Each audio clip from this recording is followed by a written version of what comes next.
While morning sickness affects many pregnant women, severe nausea and vomiting occur in about 1 to 2% of pregnancies.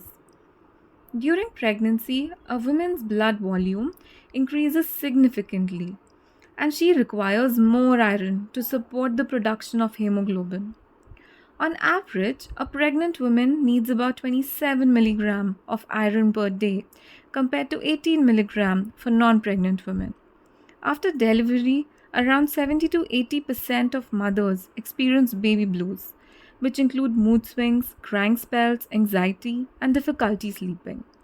Approximately 10 to 20% of mothers experience more persistent symptoms of depression known as postpartum depression. These are few of the many statistics around pregnancy and new motherhood. Have you heard about this before? Have you observed these in a friend, colleague, relative, or experienced it yourself? In this podcast, I'll be talking about challenges, common situations that you've heard or faced during pregnancy or new motherhood. I'll be sharing my story and a positive outlook for the community to support the modern mothers. Hi, I'm Ishita Gupta, your podcast host and HR professional, executive, performance, happiness, and life coach. You are listening to episode 7, You Know the Best of Let's Evolve. For a first time mother, being pregnant is a very important milestone to achieve. It is the happiest and a beautiful phase to be in. It is magical how you grow a life inside you. Every to be mother has an absolutely different and a unique experience and a postpartum journey. Two women do not experience it in the same way, even if they are on the same timeline. 9 months is surely a long time. For some, it just flies away, and for the others, it feels really long. My experience was long and challenging. I had nausea for all the 9 months. I couldn't exercise or sit down. My migraine had increased. I nosebleed every other day. I was on blood thinner for controlling my BP. And a cherry on the cake was that I was diagnosed with gestational diabetes in my last trimester, was hospitalized once, and eventually had to get a surgery birth done. These were the unusual challenges on top of the basic pregnancy symptoms, overflowing emotions a woman experiences. When I look back, I only seem to wonder how I could manage it all and come out so strongly. We are surrounded by our relatives, friends, colleagues, and everybody is trying to help and support. However, there is still a dire need to extend our support and understand where it is required and how it should be offered.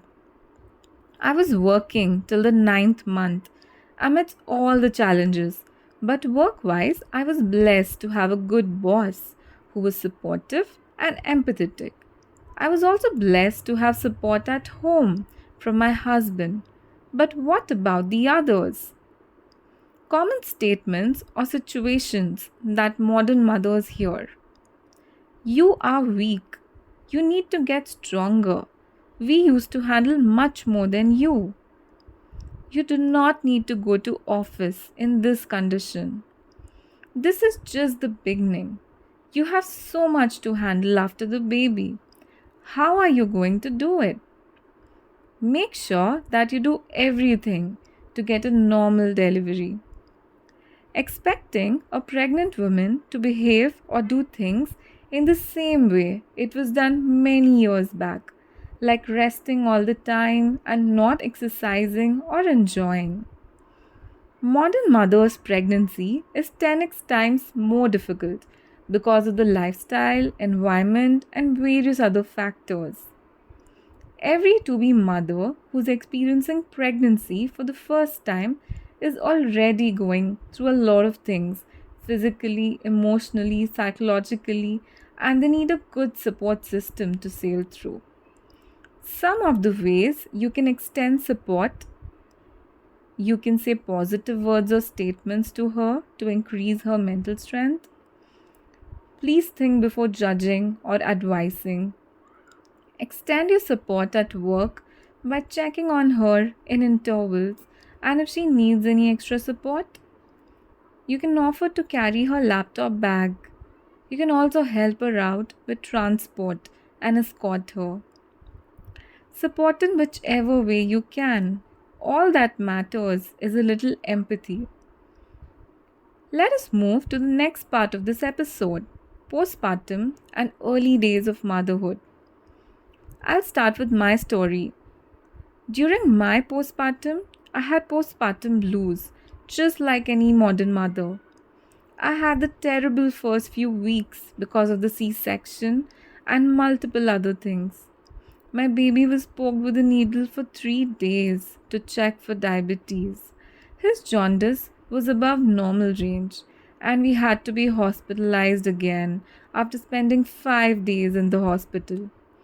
He had to go through phototherapy, and I was not sure if I could take him the next day back to my hometown. We had booked a maid in advance for Pune and Hyderabad both, but even then we faced too many challenges. I had to handle it all alone with my mom and 20 days old baby, with nannies being on and off.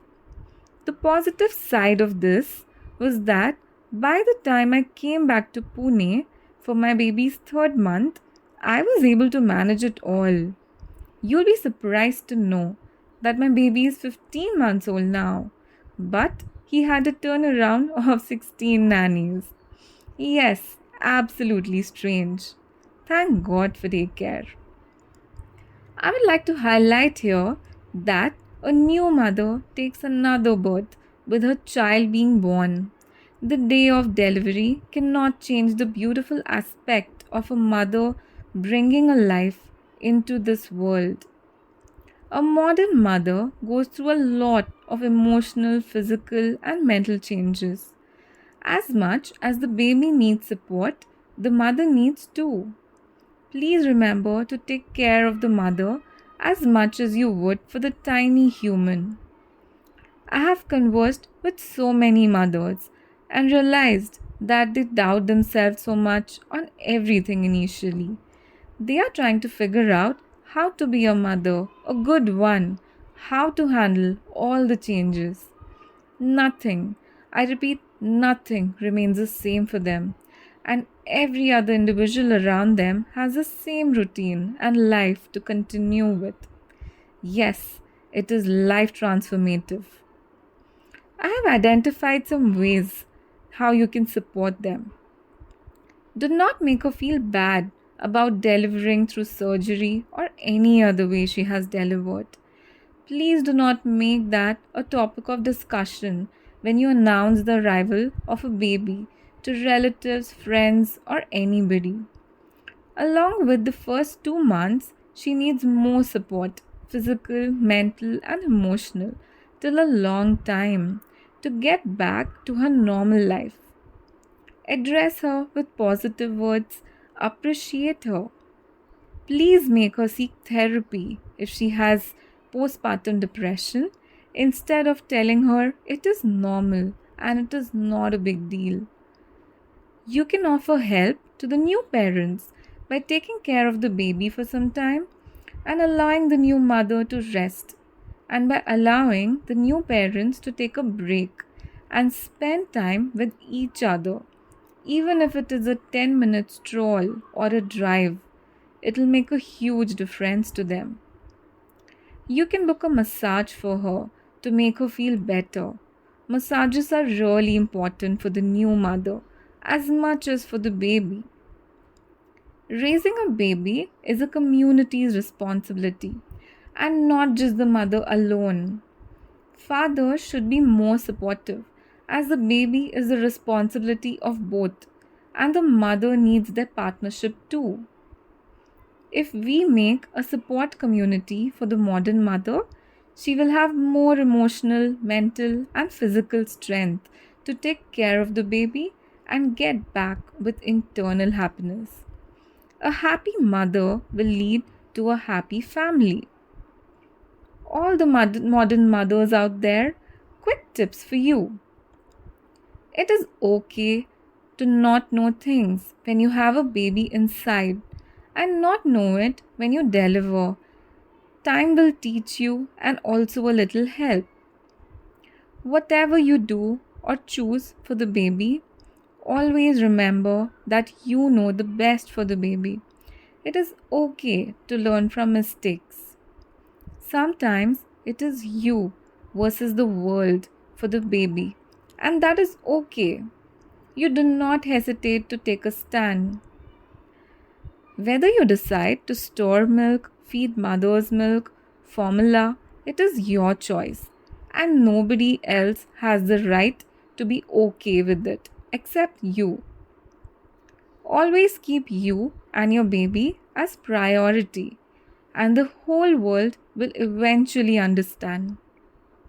Remember to respect elders and other mother suggestions, but eventually it is okay to do what you feel is the best as per your understanding and circumstances.